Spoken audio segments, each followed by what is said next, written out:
Hey guys, welcome back to Sports with Mono and Mono. It's May 29th, 2022. And as you can see on the right with the Hartford Whalers logo in the background is producer Rob. He's having some technical difficulties. Hopefully he can join us, but we wanted to get the show going. So thanks for joining us and welcome back. And Rob? Good morning. What's the story behind the logo? I honestly say I'm not the biggest hockey fan in the world. Like maybe the Devils make it. You know, I was following the Vegas teams. I lived in Vegas for a little bit, but I've always been enthralled with the Hartford Whalers logo. Okay. I got jackets, I got hats, I got T-shirts, hoodies. So I bet there's a lot of people that wouldn't know what that logo was unless you're a hockey guy. But it's hard to tell. But I mean, real quick, the history behind the logo is people don't realize is that it's HW. I see it. I know. Just the way they do that, you know, kind of like, I mean, I think it's the best logo in sports, closely followed by the old Brewers. Brew Crew? Yeah. You know, with the mitt and the W, you know. So. Yeah. It's actually a baseball glove, you know. Yep. And there's an M and a B in it. Yes. That's the story. Anyway, so let's jump into the monologue. And Rob, it's something that I think can really put what we do with sports into perspective, right? There was just something that happened. And of course, our monologue is sponsored by Coriano Trucking of Summerhill, New York. And it's kind of heartbreaking. It's something we wanted to bring up and just give a warm thought and prayers, you know, to all the family that were affected by this shooting this past on Tuesday. It's just, you know, anytime you have children involved, it's so heartbreaking. And it's much more important than sports, you know, by far. And it's just something we wanted from the show and just to send our thoughts and prayers to them. It was a horrible, horrible thing. And, you know, I don't want to talk about from a political aspect of it. It's just something that's going to affect families for a long time. And, you know, the people of Uvalde, Texas. I mean, I'm a father, I'm a grandfather. I can only imagine, you know, what they're going through. It's shocking to say the least. And, you know, all our best to them. That, again, Rob, it's really more important than sports, but, you know, it certainly was worth bringing that up right at the start of the show because everything that comes beyond that is secondary. So, yeah, absolutely. Like I said, it's not I think it's become pretty apparent. I don't say apparent. That's too strong a word. That it's not necessarily a political thing. It's just a matter of, you know, doing the right thing and getting the right procedures in place. So this ends. Yeah. Yeah, we kind of hope we get to that point, and you know, it's ultimately, you know, probably over optimistic, but again, it's just something that happens, and nobody can really explain why. But again, our thoughts and prayers to the people and the families from Uvalde. So, Rob, let's move on to the hardwood. Hold on a second. I may have a way here. Hold on. Okay. Still working out our technical issues with the other mono. So, hold on.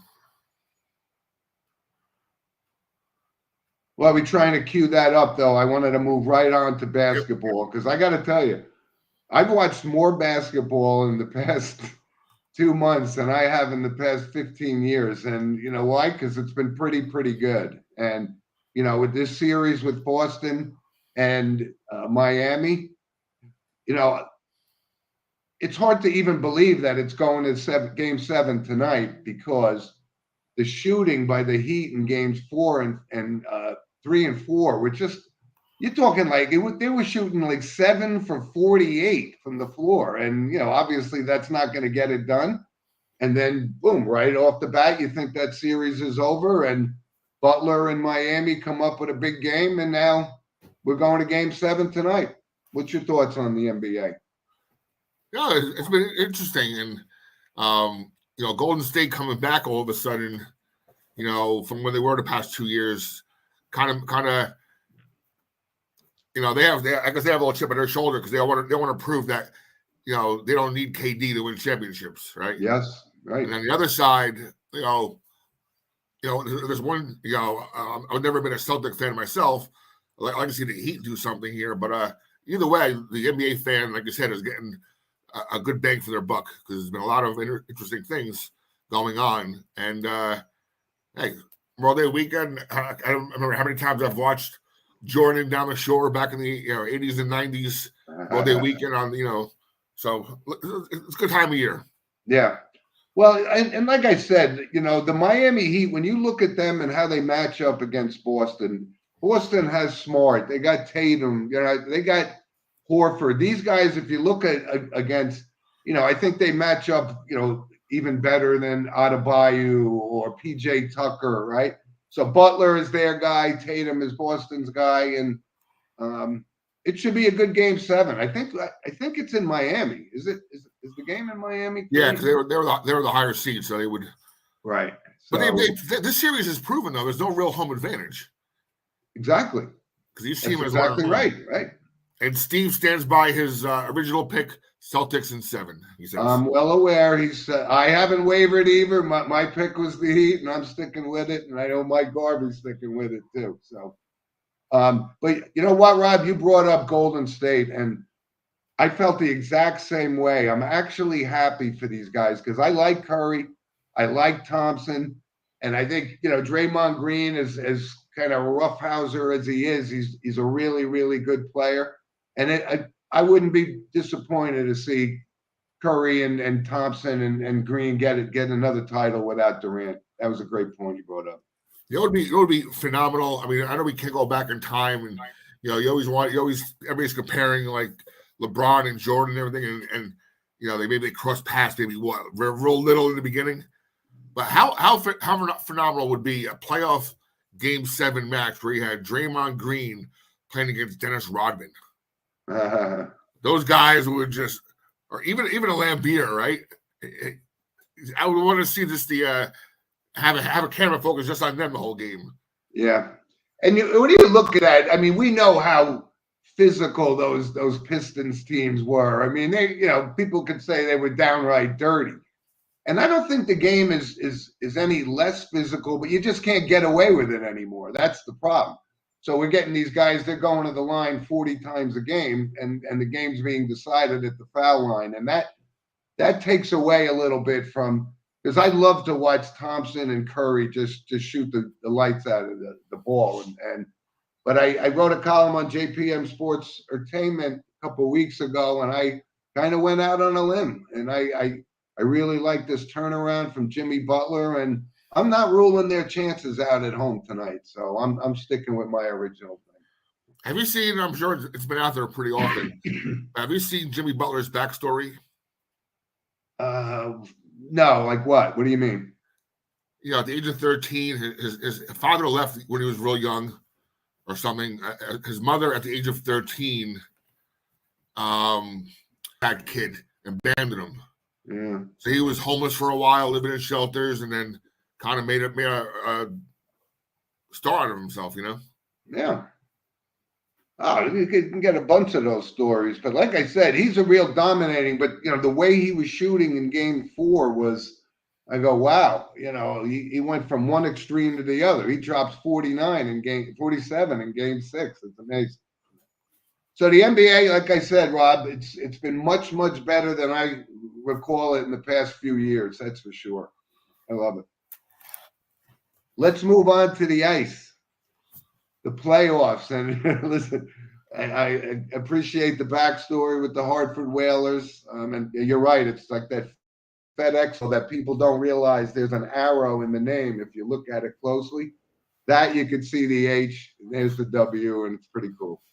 But the Rangers forced game 7, and people have been counting them out. I mean, and rightfully so. They look kind of lethargic against Carolina in game 5. And then they bounced back in Madison Square Garden and just dominated a really, really good Hurricanes team. And that's going to game 7. You've been watching it?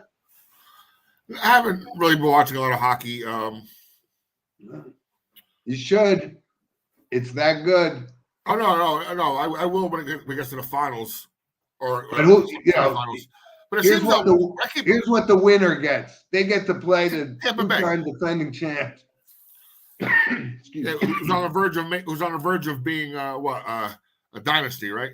Well, I guess the Islanders are a dynasty. That's 4. Edmonton was a dynasty. They won a bunch.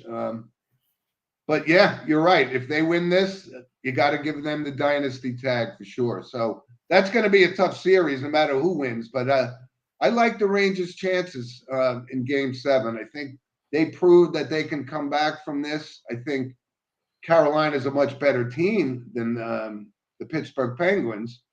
But I think the momentum is on the Rangers side, and I'm going to go with them. And like I said, the winner gets to face Tampa Bay, who looks awfully tough to beat.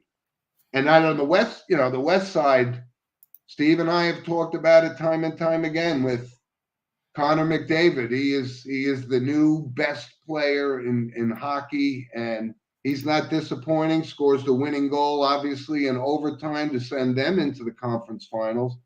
And still working on the Avalanche and Blues series. But I think Edmonton and McDavid are going to be tough to beat out West. And like I said, we got to get past Game 7 first. But I think if the Rangers, I've watched them a bunch of times play Tampa Bay, and they seem to match up really well. So I think that would be a better series. But I'm pulling for the Rangers, as you know. Steve and I, we're pulling for the Rangers. All right, so we got Steven on Messenger at least now, finally. Yeah. By the way, only reason I ever heard of Connor McDavid, wasn't his card worth like an insane amount of money, his rookie card, and it was so hard to find. I think that's why I didn't know that name before this, before the playoffs. Yeah, that seems like I know we could say, well, that's too early. He's only been in the league 5 years, but they did that with a Luka Doncic card, right? His rookie card, and he's only 3 years in the league too. So we talked about people paying exorbitant prices for the sports memorabilia, and the day I spend $1 million on a card, that means I got 10 in the bank. But hockey has been great, and we keep bringing it up to our audience because you should tune in. It's really awesome to see. So there, Steve says each team has won at home. Carolina Game 6, and we'll see what happens. Game 7 tomorrow night, Steve-O. So listen, NBA, NHL, awesome. Let's just touch base real quick, Rob, on Major League Baseball. And there was the big controversy was with this Josh Donaldson and Tim Anderson thing. And, so now Donaldson's quote unquote on the injured reserve or whatever. They gave him COVID, whatever. He can't get away from this. And again, I don't know the backstory, but it became the biggest story in baseball, which you hate to see. We want to see it between the lines, right? We want to see the Trouts and these guys hit home runs. That's what baseball is all about. And again, we get into this whole politically correct scenario. And listen, we have talked time and time again. Times are different. You can't be insensitive without having to pay the social cost, right? And again, that was the biggest story in sports. I did want to mention to Steve, though, seems like Derek Cole's starting to learn how to pitch without spider tack. He's becoming one of the premier dominant pitchers we knew he could be. The Yankees have a team ERA below 3. That's for the Yankees. That's almost unheard of. I know. Well, you got Cortez. He's got less than a 2 ERA, and a less than a 2 ERA in baseball today with these juice balls is unheard of. Nestor Cortez. I was thinking about this the other day. I was listening to the game on the radio, right? Nestor Cortez could theoretically have an earned hits average. That's how few hits he's given up, this season. Never mind runs. No, it's that the Yankees are right now 20 games above 500, and I got to be honest. We certainly didn't see this kind of season from Cortez. I kind of suspected Cole would bounce back, and hopefully Montgomery becomes the player that we think he could be. But when I looked at the lineup with Donaldson and Hicks still in there, and of all people, this guy Gallo, I can't even watch him. When the Yankees are playing, when he's up at bat, I'll go to the bathroom. Drives me nuts. A 206 lifetime hitter. But that's the team that's got the best record in Major League Baseball. And of course, Aaron Judge is having an MVP season. And can he stay healthy for this run? That's going to be the big question, right? Little sad though, real quick. A little sad though that they haven't yet signed Brett Gardner. Because I think he would add. Geez. I know you guys aren't Gardner guys, but I mean, you got to be better than Gallo right now. No, I don't think you gain anything. I mean, Gallo's not the worst fielder for sure. He's actually adequate in the field, but at home plate, listen, we saw what was happening to Gardner the past couple of years. I mean, the fact that he got a contract for the past 2 years before he retired was a miracle to me. And what, did you hear something? Are they actually talking to him? No, but if they would have done something, you would have thought it would have been this last with the Carpenter kid, and Hicks is hurting, and you got Stanton on IR or IL, whatever you want to call it now. Yeah, I think if you're gonna give up on Gallo, then you got to give this Florial a chance. I mean, bringing Gardner back and then having to send Florial. Now we got to find out whether this kid can be a major league player or not. And that's the route I would go. And I didn't even give any consideration to Brett Gardner. It's funny that you said that. And then I go, oh, they're talking to him now? Is that how bad it is? Well, I'm sure you heard this. He turned away. He turned down 2 decent contracts. He only wants to be a Yankee. Well, I'm just saying. He's not going down in baseball Yankee lore like Garrett Ruth and Mantle DiMaggio and probably at some point Judge, but I think they could find somebody. You see Steve's comment? Yeah, I know. That's a reference to my cousin Vinny. Remember Joe Pesci? He's trying to get Fred Gwynn, the judge. No big deal. So what else in baseball? Like I said, the Mets, they keep winning. I guess they keep playing the Phillies, so they're going to keep winning. I mean, Phillies they give up 10 runs a game. It's almost comical. And the Mets are hot. Alonso's having, I don't want to say breakout season. He hit 52 home runs his rookie year, but he is starting to become a real, it was an all or nothing kind of proposition as a rookie. Now he's gaining control of the plate and not swinging at the ridiculous ones he did, his rookie year. He's really coming along, and although Scherzer's out, the word from the street is DeGrom is coming back pretty soon. He feels pretty comfortable, and I think that would fill the void for Scherzer for a while. But when the 2 of them come back, I can't see them. They already got an 8.5 game lead in the National League. Yeah, I think I read yesterday that Alonso leads baseball with RBIs right now. So he's the leader. But all these guys that didn't hit for the Mets last year, they want to hit for Buck Showalter, I guess. McNeil is starting to hit. Nimmo's he's becoming a top-notch player. And God, even Francisco Lindor is starting to actually hit the ball. I mean, because I think he's aware that he could have got away with that with Luis Rojas, but not with Buck Showalter. Right? Okay, are you a Met fan? Are you a Met fan or a Yankee fan? Steve and I are Yankee fans. Okay. Yeah. No, because I have on my mom's side of the family, I have a cousin who pitched for the Mets. What's his name? Pete Falcone. Oh, of course. I think Pete Falcone might have been a St. John's guy. Was he, Steve? I know Steve's in the back. I think we remember him. I think his son was. Or his son, I don't know. He might have been. Oh, yeah. Pete Falcone probably played for 6 different teams in Major League Baseball. He actually played for what's his name? Cardinals. Joe the Yankees, Joe Torre. For the Cardinals. Yeah. Yeah. I remember him on the Cardinals and the Mets. Yeah. Yeah. Steve validated that. Largest lead since '69. Yep. So let's just take a quick snapshot. I think the surprise team is the Minnesota Twins. They're actually playing good ball. And, I did check to see what Gary Sanchez's batting average was, and it's fluttering around the 200 mark. So good luck with that. We had to give up Urshela, which was a disappointment because we liked him. But Sanchez, I don't think we've lost much behind the plate for the Yankees, and that's been a key. These guys are Trevino. They're actually filling the void. They're not going to hit a combine. I think what we see there with the two catchers, they're not hitting a lot, but they're really fortifying the defense.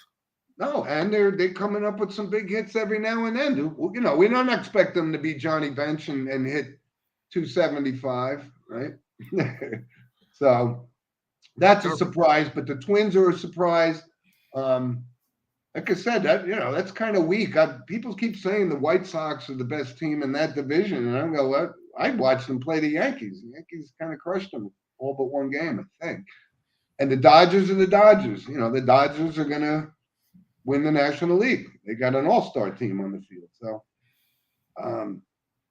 Rob, let's move on and just a couple recaps from last week.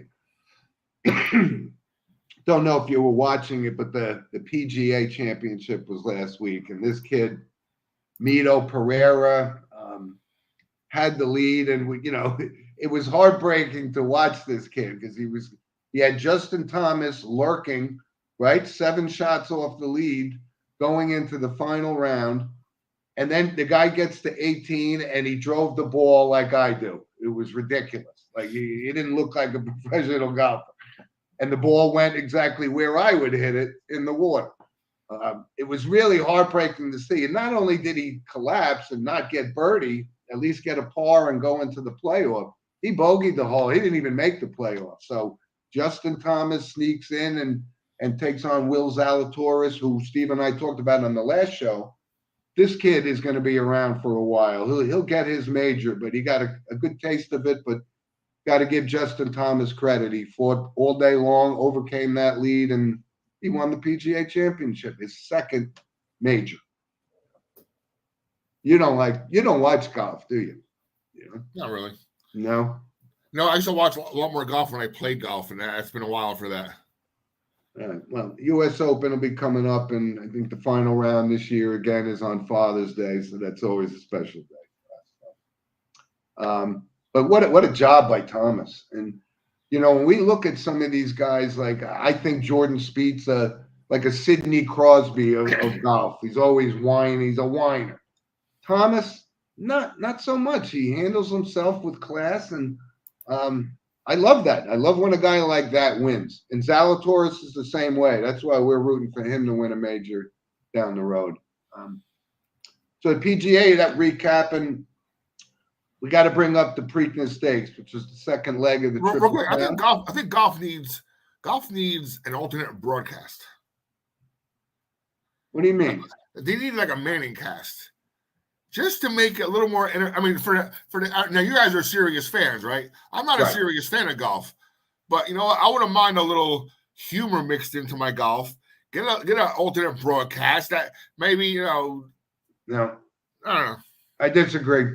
I think golf is that gentleman's sport. It's got to be how golf is intended to be. You can't talk, when basketball guys are shooting foul shots, the fans are going nuts. Golf, you got to be quiet. I think it's cool. So I wanted to recap the Preakness. Like I said, it was the second leg in the Triple Crown. And again, Epicenter was the favorite. That's who I picked in the race because Rich Strike wasn't in it. He will run in the Belmont. The Kentucky Derby winner will. But what a disappointment, this Epicenter. He was the favorite in both the Derby and the Preakness, and he disappoints. Hard to believe. The one horse that I did throw in before we finished up with our Preakness picks last week was early voting, and he did win it. But one of our listeners, Walt, said, we both missed it, but he said if I had to make a living winning Kentucky Derby races, I'd be living in a box. So Listen, we got a pretty good track record on sports with mono and mono with picks, but this year so far with the Derby and the Preakness, missed them both pretty much. So the next leg, and that's 2 weeks from today, is the 2 weeks from tomorrow, the Belmont Stakes. And Rob, I know you're not a horse racing guy per se either, but what sets the Belmont apart from the Derby and the Preakness is the length. It's 1.5 miles. It's like a marathon for these horses. That's why winning the Triple Crown, we've seen horses a bunch of times win the Derby and the Preakness, but the 1.5 miles at Belmont Park trips them up. But we'll see. The Kentucky Derby runner will be in, and listen, I can just tell you this. Now what'll happen, Epicenter will still be one of the favorites in the race. And that's when everyone's going to say, I'm not betting on Epicenter. He blew 2 tires so far. And he'll end up winning the race. But we're going to have our Belmont picks when we get there. Do you think just wanted to recap. Do you think it'll be a more influx of fan now that this super underdog hero won the Kentucky Derby?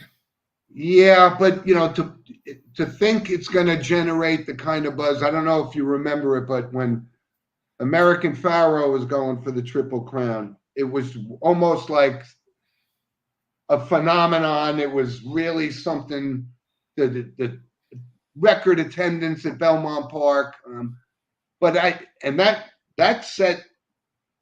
set the tone, because even Justify won the Triple Crown and it didn't generate the same buzz as American Pharoah. But yeah, people like getting out. They haven't been at a horse racing track and seen Triple Crown races in a couple of years. So, but I expect record crowds, no, but it will be interesting to see if a long shot, and he's not going to be the favorite in Belmont Stakes.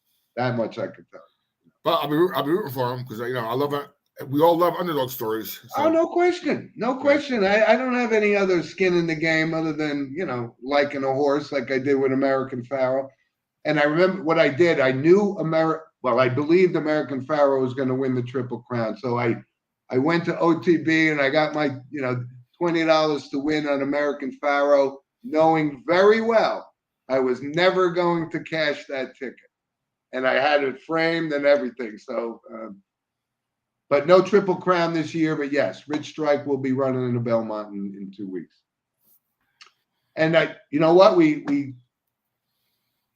absolutely overlooked the fact that the French Open, we didn't even talk about it. Again, not one of your favorite sports either, but tennis, French Open, one of the Grand Slam events, and setting up for a quarterfinals match with Djokovic and Nadal. And Steve and I mentioned this kid, Carlos Alcaraz, he's going to be the next Djokovic, Nadal, something like that. So one of the young faces.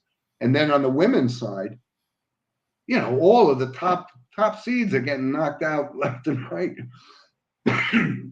Naomi Osaka got knocked out already. And then, probably 6 out of the next top 20 women got knocked out. So that's wide open. And again, we don't see a Serena Williams in there, which, you wonder if we're ever going to see her again outside. Probably going to be a good shot. She'll play the U.S. Open. She's got some patching up to do at the U.S. Open. I think her days of competing in all 4 Grand Slam events are. I wouldn't mind. That's probably on my bucket list to at least do one U.S. Open or watch tennis live. I respect it. I've done it. And it's actually pretty cool. It really is. Never did the U.S. Open. Did the U.S. Open golf. I used to work for a bank back in the early mid late 90s. They used to have that tennis tournament up in the Sheridan in Mahwah. Yeah, at Ramapo College. Yeah. And Anna Kournikova was like, so I was there. I was there for that. I don't remember seeing a match though, but we were like a sponsoring bank, so I was there for doing other stuff. But I did go to that tournament too. Her being there, yeah. Yeah. And here's from the obscure. You know who I met at that tournament at Ramapo College was Famous Amos, the guy with cookies. Famous Amos chocolate chip cookies. I said, "Hey, Famous Amos," and he was a funny guy. He was fun. That's obscure, but So Jim's the same way. So we have to add that to our bucket list. But after Notre Dame, Notre Dame's first. Yeah, well, I'm waiting to hear from you guys whether they're going to pull that off or not. Yeah, I gotta wait for my soccer schedule Okay. for the fall. So listen, I just want to recap a couple other things because we've talked about high school baseball, and I'm going to give you a couple seconds to gloat on your St. Mary's team. Who beat my Steve and I's beloved St. Joe's? The guy. I'm not ready yet. Hold on. Gotta be here somewhere. Allergies here, so I apologize, fans. I don't know if I have it saved on my here. I should. Hold on. I mean, with all go on. Keep talking about it. But with all due respect, it really didn't have any impact on anything. You know, I mean, St. Joe's is playing. Well, like I told you offline, it's going to have an impact on St. Mary just having that confidence of showing standing up to the big boys. Yes, gotcha. And I tell you, I mean, you can't say your team didn't want to win because they wanted to win that game. They may have changed pitchers the whole time, but they didn't change any batters. And you got some good-looking guys in that team. Yeah. Now, high school baseball is really exciting, to be quite honest with you. And I know St. Joe's, a little conflict for Steve today because his son's high school Ramapo is playing St. Joe's today. What is he wearing today? I don't know. But the baseball has been exciting, and I just wanted to bring that up because, like I said, you know, with the pandemic and what's been going on in the past couple of years, it's just nice to catch a high school baseball game. And a quick shout out, the Rutgers Scarlet Knights. They had a great year, right? And of course, we bring it up because our nephew was there, the pitching coach. They won their first two games in the Big Ten tournament, right? Rutgers' first time in the Big Ten tournament as a number 2 seed. Really, what a great year! They're going to make the college, NCAA tournament. That's what kind of year they've had, and it's been great. Well, I'll tell you, St. Mary's we're the number 2 seed in North Public B. Number 1 is Rutgers Prep. Yeah. So we'll see if that comes to fruition. All right. Well, we'll see if you're gonna put the. By the way, real quick, Jim. There was a lot of controversy with St. Mary's with these 6-7 transfers, right? Yes. But did you see what Woodridge did? Well, they did the same thing, probably, right? They apparently the NJ, who governs the athletics in New Jersey high schools, right, allowed a certain amount of players who missed a year of COVID, right? If you enrolled this year into a community college, which means you're a postgraduate, right? You're allowed to play one last year in high school. Wow. So Woodbridge, who we split with, right? We're co-champions of our division, bitter rivals. When I was there was a big there were, screw you guys and your transfers, bada. Yeah, they had 3 kids, including their stud pitcher, who was in Bergen Community College playing high school ball. Wow. So it's just a weird, Exactly. It's unbelievable. It's like the same thing going on in college sports, Yeah. You can come and go whenever you want. It doesn't matter. Anyway, our baseball segment was sponsored by Lynch Toyota of Manchester, Connecticut. And real quick, Steve brought up Rutgers lacrosse, Final Four. What a year Rutgers University is having, Unbelievable. And speaking of colleges, looks like the star of the St. Peter's basketball team this year has transferred to Seton Hall. Okay. So that makes us a real good contender this year. So I actually thought when he took that job, he was going to get more of those kids. I think he's a very what's the word I'm looking for? He has a lot of integrity. So he was Ethical. ethical. He wasn't going to leave a teammate he brought to the Elite Eight and fleece them, even though they all left anyway. Yeah. But he took the one player that mattered, and Yeah. So that doesn't look so bad for him, like he didn't pilfer them, kind of thing. I see your point. Yeah. Just a couple of real quick random points of interest, Rob. A random segment. There's a Saturday night. This I have Lynch Toyota for. Huh? I got these guys to Lynch Toyota. They're the best in the business. That's all I can tell you. There's a Saturday Night Live skit where Chris Redd does Stephen A. Smith and Kenan Thompson does Michael Irvin. If you haven't seen it, after the show, check it out. It is so dead solid, perfect. It's so freaking funny. It's sports related. That's why I brought it up. But you got to just Google it. It's great. It is so perfect. I got to watch that. I thought I did the best Stephen A. Smith impression. But Chris Redd's got me, I think one of the best skits they ever did on Saturday Night Live was, remember the one with Peyton Manning? Because he was such a likable guy, but he was coaching kids football, and he's like chewing them out and insulting them. Yeah, I've seen it. That's one of them. I think that one I can laugh my ass off every time.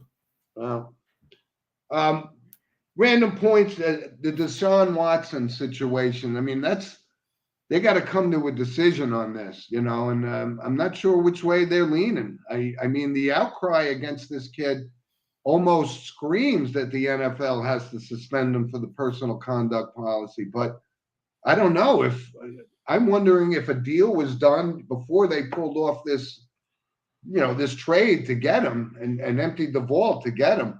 I wonder if there was an inside thing saying we don't have anything on him. They dropped the charges or not. I think it's the opposite. Because I'm hearing the NFL is gonna. They don't want to be NFL, especially Goodell, does not want to be outsmarted by anybody, right? Of course I think they're going to suspend him year 2 when his real money on the contract kicks in. He's making nothing this year. Yeah, so but they can't let him play and then suspend him. If they're going to suspend him, they're going to suspend him for this season, and you can't wait. I don't know. I don't see that, but only because the way the Browns structured his contract, he's making no money this year. Yeah, and they want to. If they're going to suspend him, they want him to feel it in the wallet. Yeah. Well, we're gonna see. So I think the other story that the fact that the Raiders gave Kaepernick a workout. What do you think? Do you think he's going to be back on an NFL roster?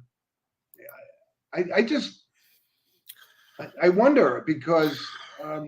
It's been 6 years. He's already 34. And I know everyone thinks because Tom Brady's 45 that you can play quarterback till you're 40.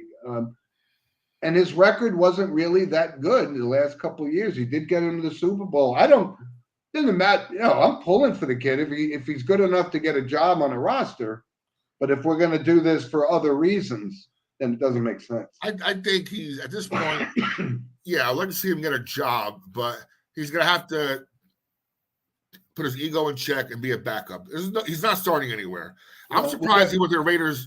Also, Raiders just traded for Stidham, who Josh McDaniels had it in the Patriots. So, I mean. Right, but they did that because Stidham is familiar with McDaniels' offensive plans. So, And here's one more random thought, Rod, and I know maybe you don't even know who Michelle Wie is. Of course. She was going to be the next Tiger Woods and stuff. And I actually was so impressed by this kid. I went to see her play. Remember they have that golf tournament down in Marriott Seaview. They have an LPGA tour. I went to see her with ShopRite one, right? Yeah, ShopRite one years ago. I played that course, by the way. Huh? I played that course when I used to play golf, and all my friends play golf. That was one of our maybe 2 years in a row. The whole guy trip, Atlantic City, played the Seaview Marriott, and then gamble all night. Yeah, but no, I actually went to see her play, and I went to see Annika Sorenstam. She was in the same tournament, but she's retiring. I guess retiring, not gonna she's not going to be the next Tiger Woods of the LPGA. Let's put it that way. But she's a nice kid. She was always a nice kid. True. Real quick. It's just one of my funny stories.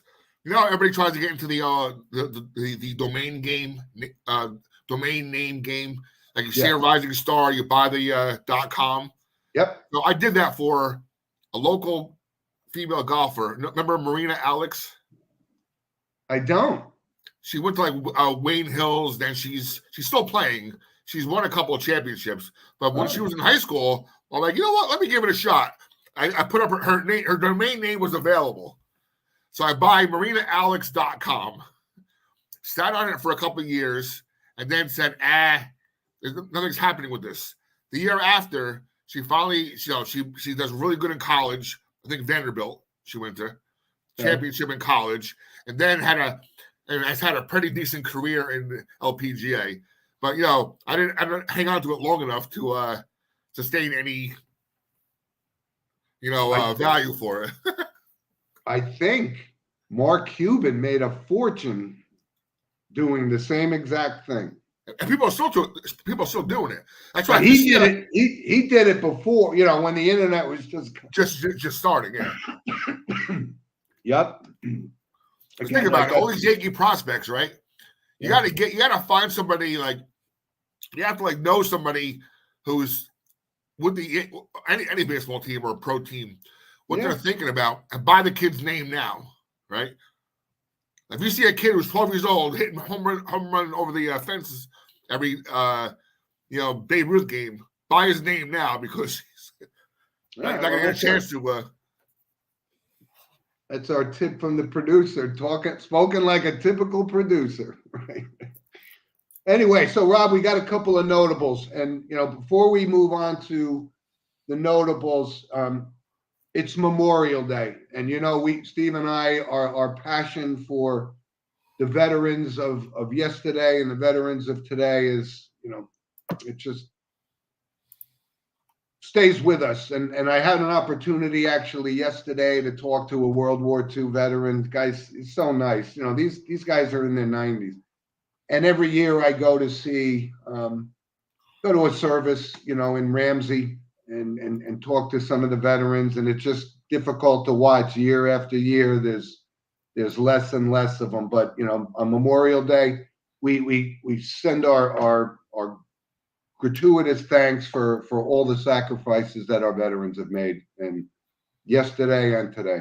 So absolutely, we can have barbecues and all that, but let's not diminish the real reason we have Monday off. So, couple other guys, Rob and Steve brought this up. Joe Pignataro, he was on Gil Hodges' staff when the Mets won the '69 World Series, and I've heard the name before.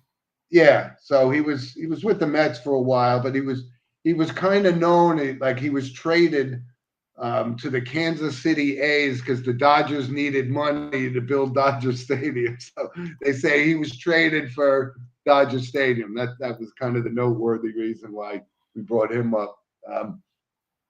Couple other guys from the world of entertainment. Ray Liotta, right? I mean, if you haven't seen Goodfellas, then I don't know what you're talking about. There he is. And you know what? He had a couple of other, obviously Goodfellas was his marquee role, but there's an underrated movie that he was in with Jeff Daniels called Something Wild. And you got to see it. He's actually very funny in the movie, and then he turns this a violent ending. It's a crazy movie, but that's what I remember Ray Liotta best for. Great actor, though. I think recently, remember, I don't know if you're a TV guy or not. Remember about 3-4 years ago, he did that cop show. Oh God, it was unwatchable. NBC. Oh, I loved it. We loved it. And it was really unwatchable with Jennifer Lopez, right? Yes. Yeah. Oh, that was good. Come on. Well, don't tell me you were watching it for Ray Liotta and not for Jennifer Lopez, because I won't believe it. Well, it was also Drea DiMatteo was in it too. Right. Another actor, this guy, Bo Hopkins. I know Steven knows who he is. I checked this thing. He was in a lot of movies. I think maybe notable when his first thing, we got his start with Harrison Ford in American Graffiti. And then he did every Charlie's Angels, Barnaby Jones, all that kind of stuff. But he was in a couple of other good movies. Midnight Express he was in, and he was in it was another movie I wanted to bring up. I remember him in. But he was 84 years old. He was always playing the criminal kind of side, the criminal. Oh, he was in White Lightning with Burt Reynolds. 84. Steve, just like you said a couple times, you brought some names up, and I said, I don't know who they are. They said, if you see their picture, you'll know who they are. This is one of those guys.